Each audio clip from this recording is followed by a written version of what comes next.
मैं एमडी मुजम्मिल हुसैन, आप सबका स्वागत है होलिस्टिक हीलर पे।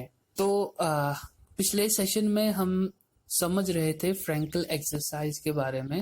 फ्रैंकल एक्सरसाइज किसने शुरू की, किसने डिस्कवर की और इसके क्या क्या कॉजेज थे।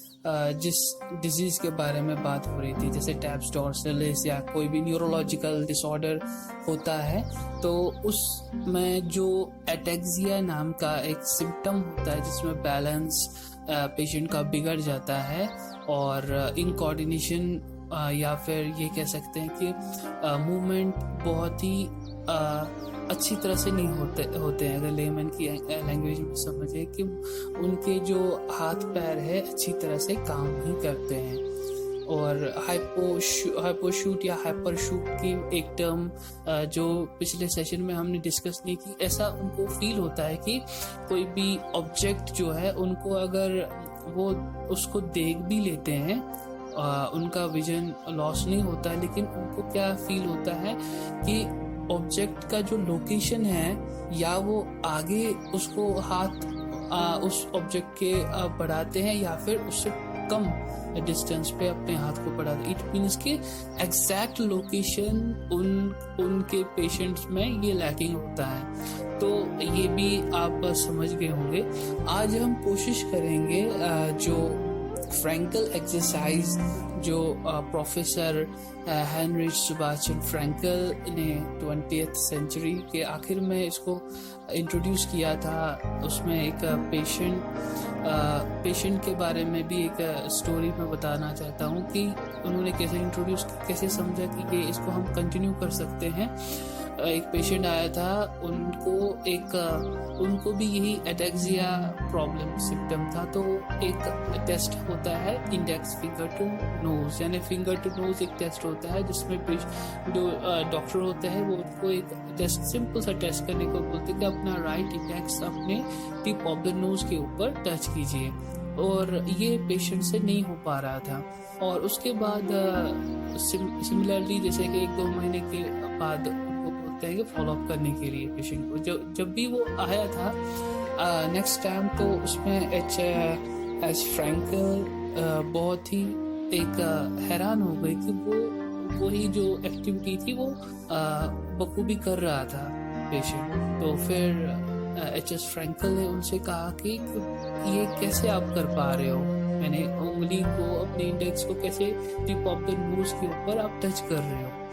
तो उन्होंने कहा कि जैसे कि मैं ये समझ रहा था एज अ चैलेंज, और मैं बार बार इसकी कोशिश करता था घर पे, और यहाँ से फिर एक आइडिया उनके दिमाग में आया और उन्होंने इसके ऊपर बहुत समय तक रिसर्च की और यही समझे कि ये अगर जो भी एटैक्सिक पेशेंट्स होते हैं, इनकोऑर्डिनेशन जिनकी लैकिंग होती है, उनके लिए अगर हम सबसे पहले कंसंट्रेशन, अटेंशन और प्रोग्रेशन और रिपीटिशन, ये अगर हम बार बार उनके ऊपर करें तो वो उनकी रिकवरी हो सकती है।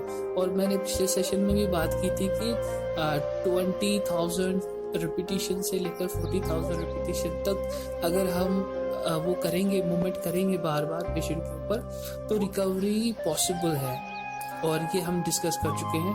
और एक और पॉइंट जो मुझे इम्पोर्टेंट लगता है कि ये आप अपने एक इमेजिन कीजिए और ये इसको याद रखिए कि साउंड, साइट एंड टच, यानी पेशेंट को हमें बाकी सेंसरी ऑर्गन्स के साथ डील करना है। तो अब इस सेशन में हम कोशिश करेंगे, कुछ एग्जांपल्स है फ्रैंकल एक्सरसाइज कि हम कैसे कर सकते हैं, और मैं कोशिश करूंगा कि आपको बगैर मतलब प्रैक्टिकल किए हुए कि समझ आ जाए कि एक्सरसाइज कैसे पैटर्न की है। जैसे मैं उन स्टूडेंट्स के बारे में बात करूंगा कि जिन्होंने टर्मिनोलॉजी अच्छी तरह से कवर अप की है और उनको समझने में कोई दिक्कत नहीं होगी, और बाकी स्टूडेंट्स भी अपनी जो एनाटॉमी की जो टर्म्स है वो अच्छी तरह से समझ लें, उसको बार बार पढ़े और अपने दिमाग में एक खाका तैयार कर लीजिए। तो जनरली हमने पिछले सेशन में भी एक बात की थी कि जो हम फ्रैंकल एक्सरसाइज करेंगे ये बड़े बड़े जॉइंट्स के लिए पहले करेंगे, उसके बाद बाकी छोटी छोटी जॉइंट्स के लिए, है ना। क्योंकि जो बड़े जॉइंट्स होते हैं वो जल्दी जल्दी रिकवर होते हैं एज कम्पेयर टू छोटे छोटे जो हमारे रिस्ट जॉइंट है या आईपी इंटरफेरेंशियल जॉइंट्स है ना, या मेटाकार्पोफेरेंशियल जॉइंट, ये जो छोटे छोटे जॉइंट्स है ये इसमें रिकवर होने में टाइम लगता है। तो इसीलिए हिप जॉइंट से शुरू करेंगे। और मैंने पिछले सेशन में बात की थी कि साउंड से हम सुनने से, यानी कमांड देना, फील करना, टच से फील करेंगे और देखेंगे पेशेंट को, इसीलिए उस पोजीशन में रखेंगे जिस पोजीशन में अपनी लिम्स को मूवमेंट करते हुए देखेंगे। तो सबसे पहले अगर हम हिप जॉइंट की बात करेंगे, सुपाइन लाइंग में या हाफ लाइंग समझ लीजिए कि उसमें अपर बैक थोड़ा सा रेज्ड है ताकि वो अपने लिम्स को देख सके, है ना। तो सिंपल अबडक्शन एडक्शन, यानी पैर स्लाइटली स्लाइड करके प्लेन से हल्का सा बाहर जाएगा और वापस मिड लाइन में टच करेगा। तो ये बार बार पेशेंट को बताना है, सर जी या मैडम जी आप अपने पैर को बाहर की तरफ लेके जाइए, वेरी गुड, और वापस लेके आइए। तो यही रिपीटेशन बार बार कराएंगे, है ना। तो ये एक एक्टिविटी है, यानी एक हिप का एक जो अबडक्शन एडक्शन है वो है। तो सबसे पहले हमें ये दिमाग में रखना है कि जो लेग होगी पूरी तरह से एक सपोर्ट रहेगा, प्लिंथ का या बेड का एक नीचे से सपोर्ट रहेगा। एक इसमें एलिमिनेशन ऑफ ग्रेविटी भी होती है ताकि मूवमेंट मतलब में कोई अगर मूवमेंट में कोई वीकनेस है, हल्का सा वाइब्रेशन हो रहा है या एक हाइपोटोनिसिटी टाइप का एक हो रहा है, टोन बढ़ रही है, तो उसमें क्या है कि आप भी थोड़ा सा सहायता दे सकते हैं। अगली एक्टिविटी है one hip and knee flexion and extension, यानी पेशेंट हाफ लाइन में रहेगा और हील एक स्लाइड करती हुई हमारे बॉटम टू ऊपर, यानी नीचे से ऊपर की तरफ स्लाइड को करते करते, जिसमें उसका पेशेंट का हिप फ्लेक्शन में जाएगा और उनका हिप भी फ्लेक्शन में जाएगा और नी भी फ्लेक्शन में जाएगा। और उसी तरह से सेम वापस की तरफ से स्लाइड करते हुए हील को नीचे की तरफ, जिसमें हिप का एक्सटेंशन और नी का भी एक्सटेंशन होगा। और जो पोजीशन है उसको पेशेंट मतलब जो थेरेपिस्ट है वो उसको अच्छी तरह से इंश्योर करेगा। अगर बात करते हैं विजुअली इंपेयर्ड थेरेपिस्ट की, वो हाथों से भी फील कर सकते हैं पेशेंट की जो पोजीशन है, रोटेशन में तो नहीं जा रही है, क्योंकि ये सिर्फ फ्लेक्शन एक्सटेंशन करना है हिप जॉइंट और नी जॉइंट का। अगर हल्का सा टेढ़ा हो रहा है तो उसको हम अपने हाथों की मदद से ठीक कर सकते हैं। अच्छा, अब है लेग रेजिंग टेस्ट हम कैसे कर सकते हैं। तो सबसे पहले अगर हम विजुअली इंपेयर्ड की बात करेंगे, विजुअली इंपेयर्ड जो थेरेपिस्ट है हमारे, और उनके लिए बड़ा सिंपल सा है कि आप अपने हाथ की मदद से लेग रेजिंग करा सकते हैं। यानी कि पेशेंट तो देख ही रहा है, तो आप अपने आगे की तरफ, पेशेंट के आगे की तरफ रहेंगे और अपने पाम ऑफ द हैंड यानी सुपीनिशन में आप अपने हाथ को रखेंगे और पेशेंट को बोलेंगे अपनी एड़ी को मेरे हाथ पे रख दीजिए। उसके बाद जैसे रख दिया और आपने दूसरे हाथ की जो हथेली है और ऊपर की तरफ लेके गए, यानी पहले 0 से 30 डिग्री, उसके बाद 45 डिग्री, उसके बाद 60 डिग्री, और धीरे धीरे करके आप 90 डिग्री या उससे अधिक अगर जा सकता है पेशेंट का पैर तो लेके जा सकते हैं। उसी तरह सिमिलरली नीचे पहला हाथ नीचे आएगा, पेशेंट को बोलेंगे कि अब आप अपनी एड़ी को मेरे दूसरे वाले हाथ पे रख दीजिए। ये करते करते जब हम करेंगे तो पेशेंट को कॉन्फिडेंस मिलेगा। हाँ, ये ध्यान में रखना कि ये बहुत ही पेशेंस वाला काम है, कि बहुत ही ऐसा कोई थेरेपिस्ट के हाथ में कोई ऐसा जादू की छड़ी तो होती नहीं है, और इसमें बहुत ही समय लगता है। और कभी कभी जो थेरेपिस्ट होते हैं वो भी एक गिव अप करते हैं, ठीक है ना। तो इसीलिए हमें अपने आप पे कॉन्फिडेंट रखना है और पेशेंट को भी हमें मोटिवेट करना है ना, क्योंकि पेशेंट इस कंडीशन में 1 साल से ज्यादा हो जाता है, किसी को 3 साल लगते हैं रिकवरी करने में। तो यानी डिप्रेशन बहुत ही एक नॉर्मल इसमें होता है, यानी डिप्रेशन होता ही होता है इस केस में, हाँ। और अगली जो एक्टिविटी है उसमें जैसे कि मार्क भी कर सकते हैं। जैसे पेशेंट को बोलेंगे कि आप अपने राइट हील जो है, राइट ईडी है, उसको लेफ्ट नी के ऊपर रख दीजिए, टच कीजिए और वापस लेके आइए। उसी तरह से राइट वाली ईडी को आप कोशिश कीजिए हिप तक लेके जाना, यानी अपोजिट हिप को टच करने के लिए, और उसके बाद वापस ले आना। और आप ये स्पेक्टेटर या आप सिर्फ तमाशाई न बनिए, साथ में आप उनको पेशेंट के जो अगर वो नहीं कर पा रहा तो साथ में आप एक कोऑपरेट भी कीजिए, अपना हाथों के जरिए से हेल्प भी कीजिए, ताकि पेशेंट को एक कॉन्फिडेंस मिले। साथ में एक जो हमने ऊपर या पिछले सेशन में हमने बात की टच की, तो टच भी साथ साथ में एक मूवमेंट री एजुकेशन में हेल्पफुल रहे। और अगली जो एक्टिविटी है hip flexion, extension, abduction, adduction है। एक जो लेग है वो फ्लेक्शन एक्सटेंशन करेगी और दूसरी लेग अबडक्शन एडक्शन करेगी। इसमें यानी ये जो थोड़ा सा जैसे पेशेंट पहले एक्टिविटीज में मास्टर हो गया, उसके बाद हम ये कर सकते हैं, ताकि इसमें क्या है थोड़ा सा है, ज़्यादा हार्ड तो नहीं कह सकते हैं बट मीडियम कह सकते हैं कि इसमें एक हिप एंड नी फ्लेक्शन में रहेगा और दूसरा अबडक्शन में जाएगा। यानी अपने पेशेंट को आप कमांड देंगे कि अपने एक पैर को मोड़िए और दूसरे पैर को बाहर की तरफ लेके जाइए, ठीक है ना। तो उसके बाद वही अपोजिट वापस ले आइए, एडक्शन कीजिए और उसको अगले जो पैर है उसमें एक्सटेंशन दोनों का हो जाएगा, हिप एंड नी का। और आप साथ में एक रेजिस्टेंस भी दे सकते हैं, जैसे कि उसको एक होल्ड कर सकते हैं, उसकी जो मूवमेंट है उसको रेजिस्ट कर सकते हैं। साथ साथ में क्या होगा कि एक जो स्टेबिलिटी है वो भी बनी रही है, साथ में आइसोमेट्रिक्स जो मसल स्ट्रेंथनिंग के लिए होता है वो भी बनता रहेगा, वो भी होता रहेगा साथ साथ में। तो ये लैंग के एक कुछ एग्जांपल्स थी और उम्मीद है कि आप समझ गए होंगे। अगला जो टॉपिक है वो सिटिंग पोजीशन में है। तो इसमें क्या है, सिटिंग पोजीशन में वन लेग स्ट्रेचिंग, यानी सिंपल है कि नी को एक्सटेंशन करना, नी को फ्लेक्शन करना है ना।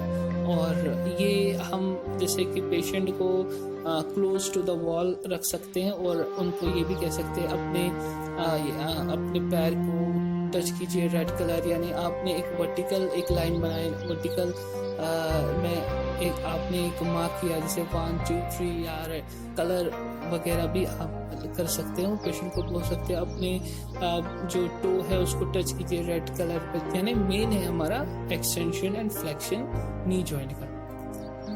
और अगली जो एक्टिविटी है उसमें हम प्लांटर फ्लेक्शन एंड डॉर्सिफ्लेक्शन करेंगे, है ना। तो ये इसके लिए भी एक्टिविटी है कि आप पेशेंट को बोलेंगे कि अपनी एडी के ऊपर रखिए, अपने एडी के ऊपर प्रेशर दीजिए, साथ में अपने पंजे को अपनी तरफ लेके जाइए। और उसके बाद सिमिलरली कि आप अपने टोस के ऊपर एक रखिए अपना कंट्रोल और साथ में एडी को उठाइए। ये बैठे बैठे करना है और साथ में ये डॉर्सिफ्लेक्शन और प्लांटर फ्लेक्शन का जो एक गोल है वो हमें अचीव हो जाएगा। अगली जो टर्म है उसमें क्या है कि पेशेंट के दोनों पैर बाहर की तरफ खुले रहेंगे, यानी अबडक्शन में हल्का सा रहेगा, नियर अबाउट दोनों लेग्स में 10 to 15 डिग्री दोनों साइड रहेगा। और उसके बाद कोई चीज़ आगे की तरफ सपोर्ट के लिए या तो आप चेयर ले सकते हैं, या अगर कोई पोल वगैरह है लोहे का तो उसका भी यूज़ कर सकते हैं। उसको पकड़ के पेशेंट को बोलेंगे कि आप ऊपर की तरफ खड़े हो जाइए और फिर नीचे बैठिए, है ना। और इसमें क्या है कि हल्का सा इसमें ट्रिकी मूवमेंट से होते हैं, कब मतलब आगे की तरफ वो झुकते हैं ताकि लाइन ऑफ ग्रेविटी बेस पे पड़े। तो ये भी एक एक्टिविटी आप करा सकते हैं। इसमें जो अक्सर एंटी ग्रेविटी मसल्स काम अच्छी करते हैं, जैसे ग्लूटियस मैक्सिमस, मीडियस, जो भी हमारे ग्लूटियल रीजन के मसल्स हैं, जो भी हमारा लंबर, ट्रंक, क्योंकि अक्सर देखा गया है कि जो भी एटैक्सिक पेशेंट्स होते हैं, जो पैरालिसिस वाले पेशेंट होते हैं, उनमें ट्रंक भी इन्वॉल्व रहता है साथ। इसमें क्या होता है कि या तो स्कोलियोसिस हो जाता है, यानी कि या तो राइट साइड की तरफ उसका एंगल बन जाता है, या तो लेफ्ट, यानी जिसको हम एक टर्म में बात करते हैं स्कोलियोसिस। स्कोलियोसिस में क्या होता है कि जो वर्टिब्रल कॉलम है, जो हमारी स्पाइन है, तो वो या तो दाईं तरफ या बाईं तरफ, मतलब एक हल्का सा मुड़ जाती है। तो ये देखा गया है कि मसल्स की वीकनेस की वजह से या फिर कोई इम्पेयरमेंट की वजह से या एक्वायर्ड कोई उन्होंने डिफॉर्मिटी को अचीव किया है तो उस वजह से भी होता है। तो ये कुछ टर्म्स है सिटिंग पोजीशन में। इसमें भी हम मार्कर वगैरह भी रख सकते हैं ताकि बहुत सारे हम पेशेंट को विजुअलाइज भी करा सकते हैं, है ना। तो स्टैंडिंग पोजीशन में सिंपली हमें ये कोशिश करनी कि पेशेंट को चलाना, एम्बुलेशन कराना, है ना। तो उससे पहले हम कोशिश करते हैं साइड वॉक कराने की, है ना, या दाएं की तरफ चलना या बाएं तरफ चलना, साइड वॉक, सीधे नहीं, साइड वॉक। और उसमें भी हम मार्क वगैरह कर सकते हैं और पेशेंट को बोल सकते हैं कि आप इस अपने राइट वाले पैर को अपने एक रेड कलर के मार्क के ऊपर रखिए और उसके बाद बाएं वाले पैर को ग्रीन कलर के मार्क के ऊपर रखिए, यानी उस वक्त जो भी आपके अपने जो भी क्रिएटिविटी है वो उसको यूज कर सकते हैं। विजुअली इम्पेयर्ड के पर्सपेक्टिव से हम ये बात कर सकते हैं कि कुछ हम जैसे कि जो हमारे टाइल्स होती है या फिर आप कपड़े वगैरह का भी यूज कर सकते हैं, है ना। जैसे कोई रफ कपड़ा है, कोई सॉफ्ट कपड़ा है, तो उसको फ्लोर के ऊपर रखेंगे तो पेशेंट को बोलते रहेंगे कमाल, तो आप साथ साथ में फील भी करेंगे और पेशेंट करता भी रहेगा। तो अगला जो सबसे पहले है स्टैंडिंग पोजीशन में स्ट्राइड्स स्टैंडिंग। तो उसमें क्या है कि बिल्कुल खड़े रहना है, दोनों पैर को खोल के, और कोशिश करनी है कि एक पैर में पूरा वजन डालना और उसके बाद होल्ड करना, फिर दूसरे पैर में पूरा वजन डाल के होल्ड करना। तो स्ट्राइड वॉक स्टैंडिंग मैंने बताया कि side walk standing, side walking करनी है और उसमें कि पेशेंट अपने पैरों को देख सके और साथ में अगर सपोर्ट कर लेना चाहता है तो ले सकता है। तो उसके बाद अगर वॉकिंग की बात करेंगे, यानी बिल्कुल जैसे नॉर्मल वॉकिंग चलती है, उसमें भी हम नीचे मार्कर वगैरह लिख सकते हैं, रख सकते हैं, जिससे वो मतलब देख के अपने चलता रहे। क्योंकि जो एटैक्सिक पेशेंट्स होते हैं उनको प्रोप्रियोसेप्टिव सेंस नहीं होता है। जैसे कि हमने पिछले सेशन पे बात की थी कि हम अगर कोई साइटेड नॉर्मल व्यक्ति भी है, वो जैसे अंधेरा भी होगा तब भी वो अपने मुंह में ही खाना डालेगा, ना कि अपने नाक। This is because of our proprioceptive sense. इसमें ये जो सेंस होता है वो बहुत ही कम हो जाता है। तो इसकी वजह से इसीलिए हमने जो पिछले सेशन में भी बात की थी, साउंड है, साइट है, टच है, इसके द्वारा से पेशेंट को कंपनसेट कराना ताकि वो उनका बैलेंस अच्छा रहे। उसके बाद स्टैंडिंग पोजीशन में टर्न राउंड। जैसे कि ये ग्रुप एक्टिविटी है, इसमें जो मेडिसिनल बॉल होती है 1 kg या 2 kg की, जनरली एक या आधा kg की बॉल होती है, उसमें एक गोल टाइप का बनाते हैं। यानी एक जैसे हम जब बच्चे हुआ करते थे तो हम एक राउंड गोल बनाते थे और बहुत सारी एक्टिविटी करते थे गेम्स वगैरह की। उसमें क्या होता है, लेकिन इस कंडीशन में क्या है कि 3 या 4 जो पेशेंट्स होते हैं उनके बैक आपस में यानी आपस में एकदम अपोजिट होने चाहिए। एक का बैग दूसरे का भी बैग, तीसरे का बैग चौथे का भी बैग आप आमने सामने होना चाहिए। उसके बाद क्या है कि एक हाथ में जो बॉल होगी वो दूसरे को घुमा के यानी रोटेशन करके देगा और उसके बाद अगला दूसरे से तीसरे को रोटेशन करके दे देगा। तो ये टर्न अराउंड की एक्टिविटी है।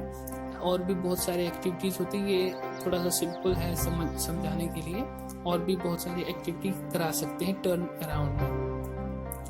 उसके बाद कुछ हर्डल्स टाइप की वॉकिंग होती है, जैसे कि आपने कुर्सी आगे रखी या स्टूल आगे रखा तो पेशेंट को बोलेंगे आप चलिए और इसको हटा के आगे बढ़ते रहिए। तो इसमें क्या है कि एक कॉन्फिडेंस मिलेगा स्टेयर्स क्लाइंबिंग करने के लिए, और इससे क्या होगा कि कॉन्फिडेंस आएगा पेशेंट को, और साथ में जो ग्रुप एक्टिविटी भी है उसमें कंसंट्रेशन ज़्यादा होता रहेगा, और जो भी एक ध्यान भटकने वाली बात है वो कम होती है क्योंकि पेशेंट अपने ऊपर ही कंसंट्रेट करेगा। उसके बाद सिंपल वॉकिंग, जैसे कि ये सारे मास्टर हो गए पेशेंट सारी एक्टिविटी के, उसके बाद वॉकिंग सिंपल वॉकिंग करानी है। उसके बाद स्टॉप वॉकिंग, यानी उसको जैसे पीछे से बुलाना है वापस आ जाओ और उसके बाद फिर जाओ, यानी वो एक्टिविटी करता रहेगा, साथ साथ में उसको हमें हिंडर करना है, रेजिस्ट करना है उसके एक्टिविटी को।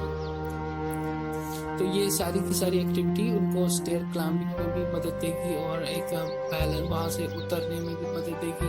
जो स्लोप्स हैं, अप स्लोप्स हैं, डाउन स्लोप्स होते हैं, उस एक्टिविटी को भी जो पिछली एक्टिविटीज अगर मास्टर हो गई है तो वो सारी एक्टिविटी कर सकता है।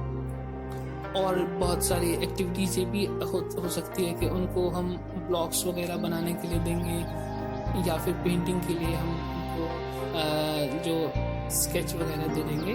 तो इसमें क्या है कि इनके जो मूवमेंट्स हैं, हमारे फाइन मूवमेंट्स जो होते हैं वो डेवलप होने की हो सकते हैं उससे।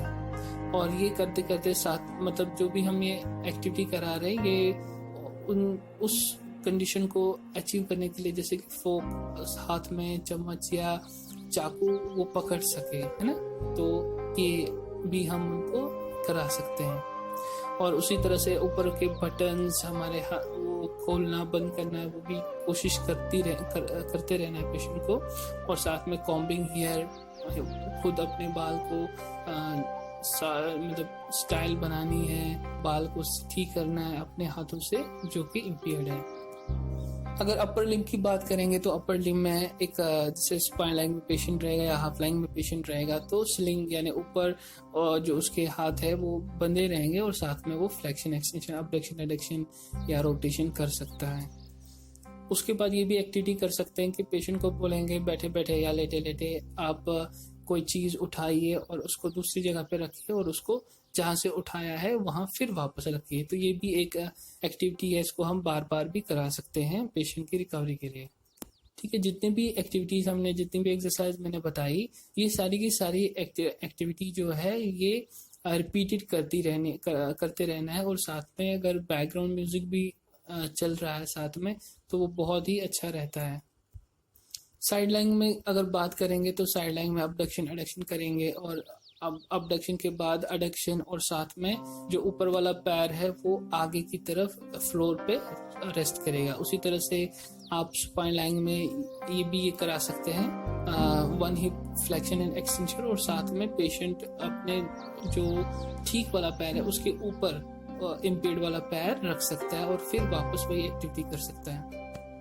और सिटिंग में आप लीन फॉरवर्ड आगे की तरफ आ जाएंगे और वॉल को पकड़ के उठक बैठक करा सकते हैं। उसके बाद जो हमारे पास चीगोंग एक्टिविटीज है जो कि हम जापानीज मेडिकल मैनुअल थेरेपी के प्रैक्टिकल्स में करते हैं, ये भी एक्टिविटी हम सिखा सकते हैं। या स्विंगिंग आर्म्स है ना, swinging arm plus lower limb को जो हम फ्लेक्शन एक्शन यानी एक फ्लेक्स करता है तो फ्लेक्स ये थोड़ा सा डिफिकल्ट रहेगा तो लेकिन बार बार जो पेशेंट करेगा तो वो उसमें मास्टरी पा सकता है।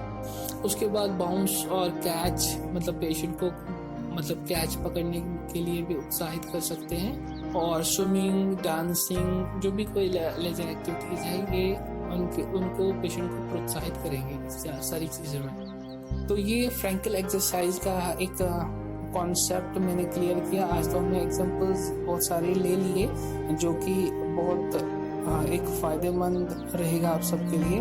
अगर आप बार बार इसको सुनेंगे तो उम्मीद है कि इसको आप प्रैक्टिकल्स में भी ला सकते हैं। और अगर ये आपके एक दिमाग में आ गया तो बहुत सारे डिजीज़ को आप इसी फ्रैंकल एक्सरसाइज से यानी जो भी न्यूरोलॉजिकल डिसऑर्डर्स है उसमें से मैक्सिमम पेशेंट्स को ये एटैक्सिया रहता है। तो अगर आप समझ गए इस एक्टिविटी को, इस एक्सरसाइज के पैकेज को, तो आप बखूबी पेशेंट की रिकवरी आप बढ़ा सकते हैं। साथ साथ में जो भी हम मैनुअल थेरेपी देंगे और उसमें उसके साथ साथ अगर हम ये फ्रैंकल एक्सरसाइज भी करेंगे तो बहुत ही रिकवरी में इंक्रीज आपको मिलती रहेगी। आज के सेशन के लिए इतना ही। अगर कोई सजेशन है, सुझाव है, आप इस में कमेंट सेक्शन में आप कह सकते हैं। Thank you very much. Stay fit, stay healthy.